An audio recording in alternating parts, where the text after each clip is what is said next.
un grand parti comme le PDS doit pouvoir conduire plusieurs projets politiques en même temps.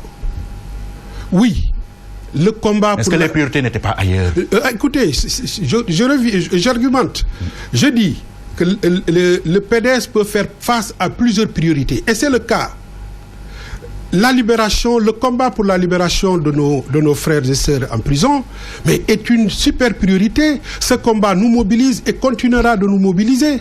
Mais en même temps, l'avenir de notre parti nous préoccupe parce que c'est sur le parti que nous allons nous appuyer pour revenir au pouvoir. Ce parti se trouve dans une situation, mais qui n'est pas reluisante, qui ne nous garantit pas, n'est-ce pas, un retour immédiat aux affaires. Donc nous avons dit, en même temps que nous menons le combat pour la libération de nos frères, mais nous devons pouvoir penser à la réorganisation de notre parti. Pourtant, cette situation que vous décriez a existé avant la défaite de 2012. Pourquoi, à l'époque, vous n'avez pas appelé à une restructuration du PDS? Mais écoutez, ça a été fait.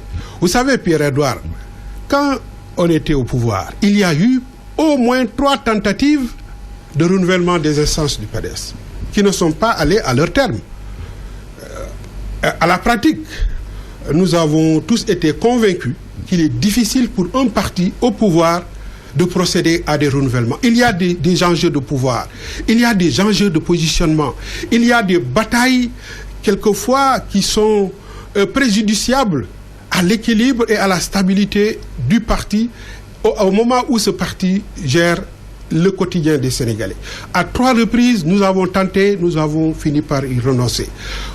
Aujourd'hui, au moment où nous nous battons pour revenir au pouvoir en 2012, les mêmes causes qui ont été à l'origine du non-renouvellement du parti pendant nos 12 ans de présence au pouvoir vont ressurgir et vont nous empêcher de renouveler. Donc nous avons, nous, pensé que c'est aujourd'hui, au moment où nous sommes dans l'opposition, qu'il faut prendre son courage entre ses 2 mains et procéder au renouvellement du parti au moment où il n'y a pas d'enjeu de pouvoir, au moment où les gens ne se battront pas pour être ministre, député, directeur général, au moment où ceux qui n'y croient pas sont partis.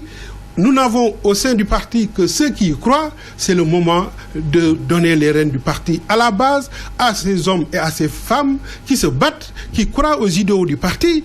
Mais c'est une manière aussi de les valoriser parce que, Pierre-Edouard, depuis 20 ans que le parti n'est pas renouvelé, beaucoup de responsables qui étaient élus à la tête des structures, des sections, des fédérations ne sont plus actifs.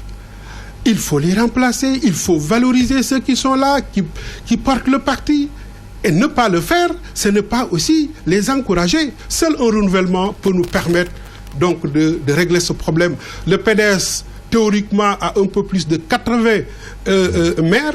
Parmi ces maires, mais il n'y a presque pas une dizaine qui sont responsables du parti dans leur localité. Oui. Maintenant, faute de renouvellement. Oui. Maintenant, que répondez-vous à ceux qui vous accusent d'être le bras armé du président Macky Sall pour déstabiliser le PDS? Mais ça, vous savez, c'est classique.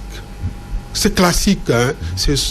Lorsque vous posez un débat qui gêne, la meilleure façon de... Vous êtes conscient que vous gênez? Non, ça gêne ceux qui ne veulent pas de renouvellement. Il y en a au Parti démocratique sénégalais. Mais je vous ai dit que Maître Abdoulaye Wade était d'accord pour les renouvellements.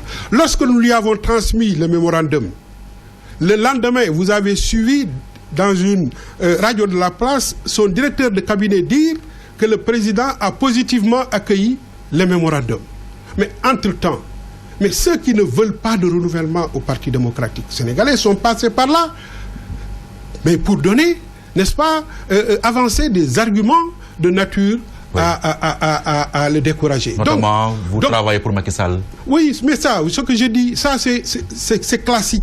Vous voyez, ces gens qui sont dérangés par le projet de renouvellement, parce qu'ils savent qu'en cas de renouvellement, les positions de responsables qu'ils occupent aujourd'hui, ils les perdront, parce qu'ils n'ont plus de contact avec la base, qu'ils vont disparaître. Et ce sont ceux-là qui ne veulent pas de renouvellement, Et la meilleure façon de discréditer ce que nous disons, c'est de dire ils sont le bras droit de...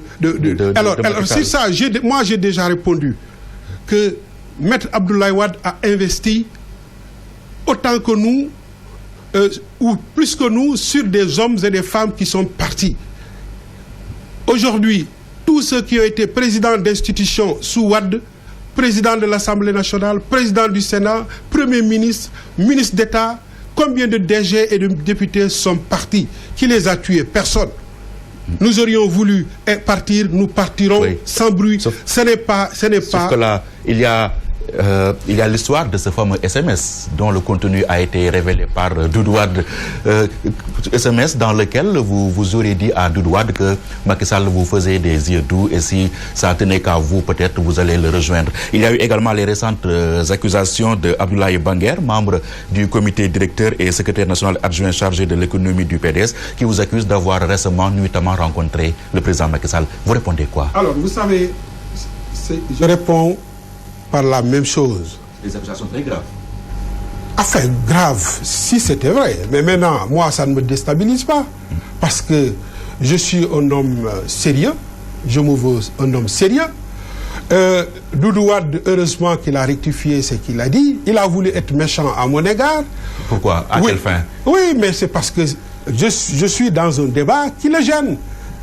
Oui, il fait partie de ceux qui pensent que nous ne devons pas parler de renouvellement des instances. Il est pour le statu quo, lui? Oui, oui, bien sûr. Donc, ce que moi je lui ai dit, parce que là j'étais en mission à Niamey, quand des gens m'ont informé que Doudou Wade disait cela. Ce que je lui ai dit et que j'ai montré à tout le monde, c'est que M. Doudou Wade, les gens du pouvoir font la cour à tous ceux qu'ils pensent représenter quelque chose dans leur base.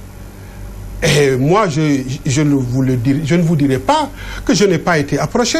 Je dis, donc, ce que je vous ai dit, que si vraiment nous avions envie de partir, nous n'avions pas besoin de faire du bruit, nous allions faire comme les autres. Si nous sommes restés, c'est parce que nous considérons que le PDS, c'est notre famille, le PDS, c'est aussi notre patrimoine.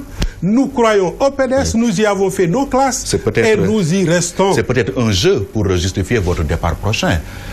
Mais pourquoi vous le dites? C'est un argument pour dire que oui, on a posé un débat, on n'a pas été entendu, maintenant on part.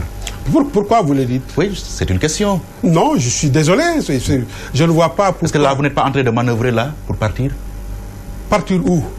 Ou qu'on vous exclut du PDS? Mais on ne peut pas nous exclure parce que nous n'avons rien fait qui puisse justifier une exclusion. Partir, je vous rappelle encore une fois que le PDS, c'est notre famille. Nous avons consacré à ce parti notre jeunesse. Ce parti, nous l'aimons. Ce parti, nous voulons son rayonnement. Le débat que nous posons vise à redynamiser le parti, vise à donner au parti un souffle nouveau. Le débat que nous posons vise à renouveler le leadership du Parti démocratique sénégalais.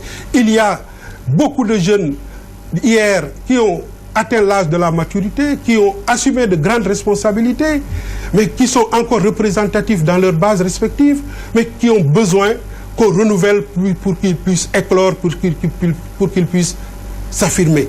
Alors, si poser ce débat et peut être interprété comme une façon de se rapprocher du pouvoir, je dis que ça n'a aucun sens